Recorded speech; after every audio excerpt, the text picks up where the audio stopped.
Levi, what are you doing? Oh, hey, Anthony. It's just, a little early morning workout. You know how I got to do. Got to You get swing. Is that a hammer? One of many, yeah. Well, so you know why we're here today, right? I do. Welcome to the M.O.S. HQ. And it wouldn't be complete without your very own Diet Pepsi to start off the tour. Well, I already had a drink earlier. Oh, well, now you have another one. Okay, let's crack this Can thing never open. have too many. Put this back up here. Oh, frothy. All right, so Levi, we are here today for a garage tour as part of our garage tour series. So you've seen the other ones, you kind of know how this works, right? So we want to walk around of your garage knowing what you've done to it, how long you've been here, your future plans, your long-term plans, and so on and so on. So we start with kind of the exterior amenities within the garage, if that makes sense. So I like to talk flooring, I like to talk the walls, the lighting. So I guess we'll get started. Well, first off, welcome. This is a 20 by 24 garage, so 480 square feet, but it also has an adjoining 7 by 12 storage room attached. Okay, so give us a rundown. So you're detailing here still on the weekends. Every weekend almost. Okay. Yeah. So this is a functional garage. Fully functional. You have 2 highly active kids. Yes. And other than that, and maybe you also have eclectic taste too. Yeah. Right? So it's hard because I'm always trying to keep this place as clean as I possibly can, but I'm a very messy person. My kids are very messy.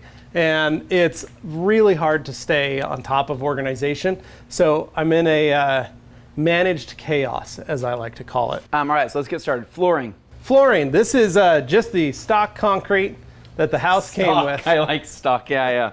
It's a good way to put it. The fun part about this building was that somebody else, the previous owners, actually ran a business out of the garage. So they insulated it extremely well, but they put something on the floor for flooring, which looks like some sort of, I've got all these rectangles, burned rectangles into the concrete. I don't know what they're from. Maybe carpet or maybe what? Carpet or mats or something, but they ran a business out of here for quite a long time, which is why the little storage room on the side is there. It's part of the old office. So walls here. So the garage did come finished, actually. Yeah, so the walls were painted white. Again, they had already been running a business out of here, so they already had the walls painted white. They already had, trim and stuff up on top there, which I still haven't even really gone through, but I've added to. But the walls were painted white. All I really had to do was add a couple workbenches, which I got these at Home Depot, and I used to have them in my shop. Yeah. And they're super easy. They work. They're cheap. You can put them in anywhere, and they're not that deep, so they don't stick out too far, so you can still pull. If I needed to, I could probably fit 2 cars in here, but I only park 1 car in here. And so now my favorite portion of this. I like talking about lighting, and we always joke around the Rad Company, and our podcast, everything else, our lighting solution packages, right? So walk us through lighting. What did you do? This is, so up on top, first thing I did, they had a couple of the little 2 bulb units like that. Well, Jeff was getting rid of the upper bay lights that were in the actual warehouses. So I was able to get 3 of them and wire them up. So I have a ton of light. This room is very, very bright, and especially at night, this thing glows. And then on the walls, I have the Berea light strips that we've bought on Amazon. They're about $50 for 6 of them. And so as you can see, I've got 6 on this wall and 4 on this wall. There's no rhyme or reason. A lot of it is just I find spots in darkness that certain light doesn't hit. So I have 3 over there because I only have that 2 bulb light over there, where I have 1 on each side here because when this door's shut, these 2 bays dump a ton of light. Well, and that's where most people mess up because they don't put their lighting far back enough here. Right. Yeah. So when the garage is open, it's okay if it's covered because you're getting the natural light in. But when it's closed, most people have their dark spots back there. And when I mounted these, I mounted them back because I knew that I wanted to get at least 60%, if not more, of the light. And that's what I've been able to do. So this way there's plenty of light, even when the door's open, shining on it. And I can work on cars in the middle of the night with the door open, and I don't have any dead spots in the light. So let's start over here on this left side. So we have some of our camera equipment here, but what do you store here? So this is general purpose tools. Like basically if I need pliers, screwdrivers, hammers, things to cut with in my drill, that's kind of what this wall is. And then underneath is just tools. So Lots of totes of tools chemicals. and chemicals that I need for my vehicles. Is that the Rain-X 2-in-1 that you That talk is, about yeah, so there's much? another extra gallon back there. Ah, nice. Okay. But yeah, that's just, most of that is just tools. Like that's everyday stuff, you know, things that I can come in, grab, and go out there. You know, nothing that I'm gonna really search and hunt for. Okay. All right, so do you wanna move over here? Do you wanna go in? I wanna check it out. Let's go check it out. So what is this? What am I going into? This is a little tiny storage room that we didn't realize, one, it's air conditioned and heated. Oh, wow. It's also got carpet, and it's got I had to change out the light fixture, but other than that, it's been a room with windows and all that stuff. So we turned it into a storage room so we could have like climate controlled storage. So, but what I did was I turned it into my little podcast studio. So I've been working on it, but I can hear that my voice deadening here by walking turn my in. fan off. So, okay. Oh, it's nice and dead in here. So I've just kind of been putting stuff. So everything that is our stuff. So Christmas decorations, Halloween decorations, kids, you know, we've got kids' clothes up here, some of the fun stuff that we kept when they were babies. Yeah. I've still got a car seat sitting here. A lot of Carly and I's stuff, so my wife and I's stuff, like personal stuff that we've had for years, we put in here. But I tried to keep like stuff that we didn't want to get rid of, but stuff that we want to keep. So we've got like sleds and snowshoes and, you know, winter gear also is here. But I had this little spot, so I thought, gosh, why not build it out? I can just talk right into the wall. I can sit in my chair and set up right there. So very simple, very easy. And then I've got a cutout in here. So underneath there, I have more storage. Oh, wow. That's actually So I have a little cubby hole down there. Cool. You can get in there. It's That's also got a awesome. light in it. So Yeah, that's sweet. that's one of my next projects, is to get that organized, to actually take out some of this stuff and put it in there, which is really nice. Okay, so behind you here, this is a cool area right here. So this was where I worked from when pandemic hit. I literally set this up as my desk for a lot of the podcasts and things. But what's fun about it is it's always full of ice novelties. So I've got lots of great little treats and stuff in there that the neighborhood kids come around and snag popsicles with my kids and stuff. But I also have just some stuff. Again, I've got a lot of old ads that I like, some drawings that I've done, and then things that I've made. Over here I've got, you know, the AC and heating, Water heater, yeah. and the water heater. And then up on top, those red valves up there, that's my actual water supply. Oh, wow. So I actually, in the wintertime, I hook up to that water valve. Are those, so one's hot, one's cold, right? Yeah, and I hook up to one of those. I usually just do cold because I can do hot, but I do cold, and I run a hose out to my pressure washer, and then I can wash cars in the winter without having to tap into the outside lines when they're frozen. So I'm pulling house water, which is a lot easier. And way more convenient. So way the more fact that convenient. those are just there is just nice. Yeah, yeah. I just top up, hook up a hose to it, and Run it to a bucket and then yep, or whatever and you do. just the pressure washer, and Yeah. I can work out of that. And then up against this wall, I've got a fan. This is my main fan. That's the big fan. Yeah, this guy pushes all the air across the top, so that way it keeps this ceiling a lot cooler. So I don't ever have to worry. I can push it down on the car sometimes if I need it, but most of the time it's pointed up and it's just cruising air across, which helps keep it cool. Over here are towels. If you're wondering what's in these totes, towels. Oh, nicely folded, looking good. Both totes are full of towels. This one down here is actually dirty and still needs washed. These are washed and clean and folded. Those are clean. That's clean as well. And then this is my little dirty hamper bin, so I just throw my towels in there and then throw them in the wash, and that's one bag I've pulled out. So I have a group of towels. For your towel storage, right? You're typically using plastic bins, right? So we have here, and then kind of the free ones hanging here. These just kind of your grab and goes. So these two totes are actual towels that I use. These up here is all camping gear. So all across the top is all camping. I have my steamer, my little extractor. Over here I've got our Color Lock leather repair kit on here. This is my little toolbox for all my vinyl. So I have all my vinyl wrap tools in there. So Levi, this is the pressure washer solution package. Let's see it. Bring it out. So this is the Sunjoe 2030 did like how you had to look. I did have to look. This bad boy runs 1.76 gallons per minute at a 14.5 amp. And I've got it hooked up with the SGS-28 gun and then the PF-22 foam cannon. In this little holder, though, run an O&R. Interesting. So that's O&R in there, and it pulls and draws up into the wash, so I can wash the cars with O&R in the pressure washer, which is pretty wild. Okay. This is my little pre-filter that I set up. This guy just grabs and captures a lot of the minerals and just keeps stuff mostly the sediment from the hose before it goes into the pressure washer. Yep. But I just set this up out here in my exterior wash bay, and I can just wheel it over, set it up. I don't have to worry about it. Hook it up with the hose. I'd like to get some quick disconnects because it's something I need to do, but I can just set it right in here.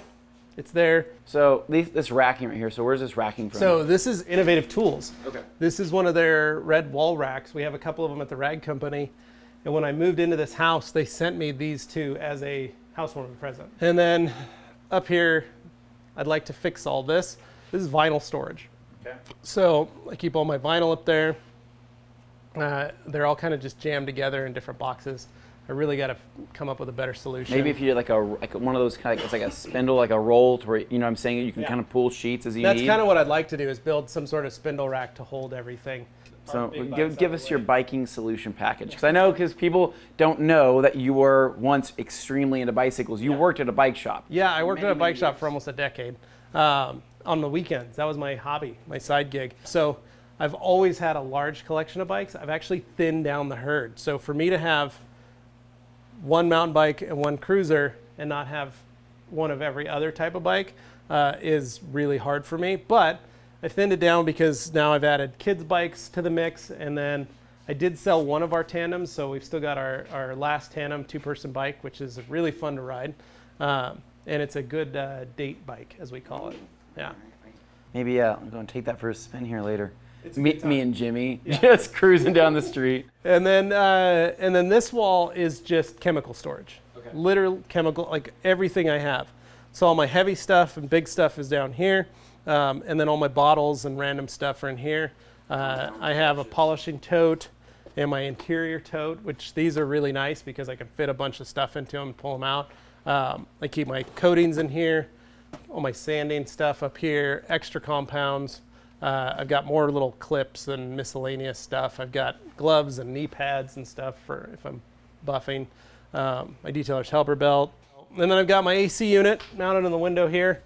And then a fan in front of it just to help it pull a little more cold air. And then this is my other workbench. I've got a KXK rack mounted here to hold one of my polishers. Most of the time I keep my polishers in this tote. This tote is all pads. And then this tote is just some leftover, just random stuff. But most of the time this is still the extra detail stuff. Right? This is where I try and keep most of the overflow of stuff. As you can see, I've still got a couple polishers sitting here. I've got all my air guns. Everything else is just overflow tools, like extra wrenches. I try to keep tens here because, we're always losing tens. So I try and find all my tens and just keep them up on the wall as best I can. And then extra screwdrivers. I have screwdrivers on both sides just to make sure. Yep. But this is just, like I said, overflow. And then again, weaponry. Big fan of, axes, hammers, anything that our Viking brethren once used. And then I got my Husky Silent Flow quiet air compressor, which is really nice because it's fast fill, rapid fill, and it's a California Air Tools pump. Anthony and I love those California Air Tools pumps because they're quick, fast, and quiet. Yep. But what I've done is right here, I've sistered it. So I pump it into this tank, so now I have extra air capacity.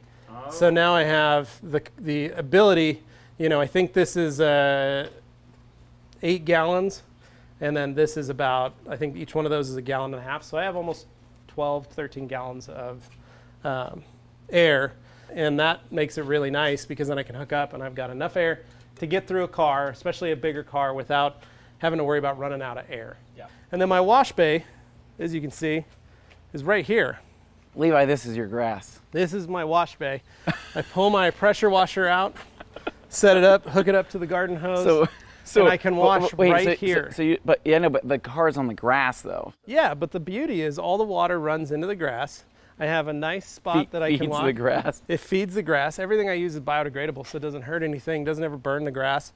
But I can wash everything right here, and my kids can still ride their bikes, they can do stuff, and my driveway is not soaking wet. All right, so Levi, come back in the garage with me for a quick minute. And so can you give us, what are your short-term goals and what are your long-term goals here at the M.O.S. HQ? So long-term goals. I'd like to have like reclaimed wood on this wall. I'd like to take everything off and do like a cool barnwood style wall. Would you like vertically or horizontally? Horizontally. Okay. This wall, I would like to do brick. Okay. Like full brick, like, real brick, like not real brick, not wallpaper whole brick. Wall. Okay. I like to do brick. I'd like to do like a doorway or something out here into the side. But I'd like to do brick on this wall. I'd like to change up the lights a little bit. These run really hot, so I'd like to get something a little more energy efficient, just to knock down the heat on the ceiling. And then for the floors, I'm actually going to keep them this style. Concrete? Concrete. OEM but what I'm going to stock. do is I want to dye them. So I'd like to do like a green floor, and so I'd like to do the color green. So I'd like to do like like a glaze or a sealer or something that is dyed green, so that the garage floor is just green. And there's still any reasoning for that? You like the patina? I just like the look of the patina. So I think to give people maybe a good idea of like of a style and maybe look that you really like, right? And this would be like on a mass level, trying to like micronize that, right, and make it micro. Would be, we went to a garage on the East Coast. Yes, we did. And I fell in love with it. And what was that called? It's Phantom Works. Okay. Their shop, I literally fell in love with. It's a 200-year-old building with old brick, and I liked his use of signage, and I liked his use of everything that was set up there that Dan did. Yeah. So that's kind of my goal. I'd like to keep it, just that way so that it's set up properly. Ultimately, I'd like to do cabinets and whatnot, cabinets and countertops on that wall, along with the sink.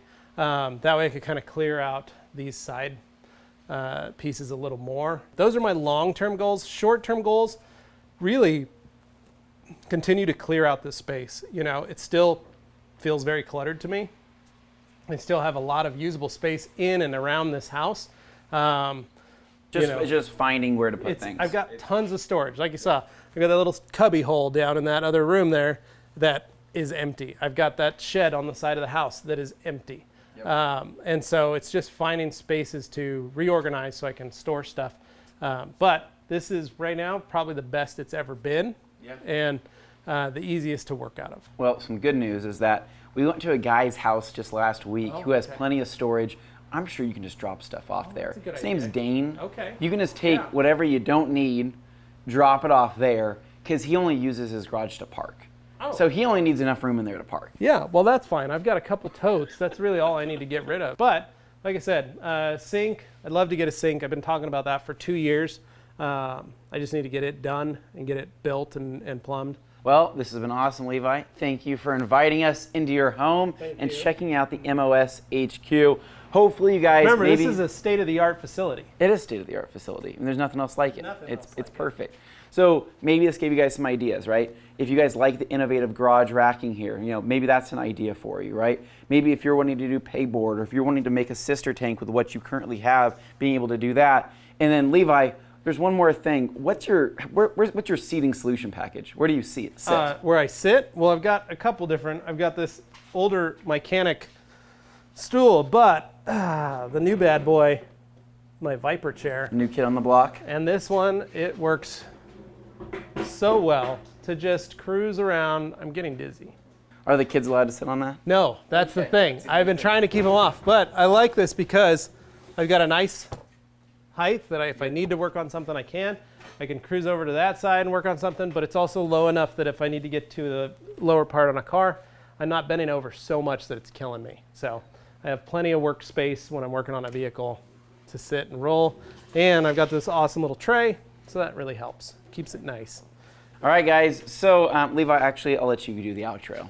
Oh, well, thank you guys for joining me at my garage tour. Hopefully you enjoyed this.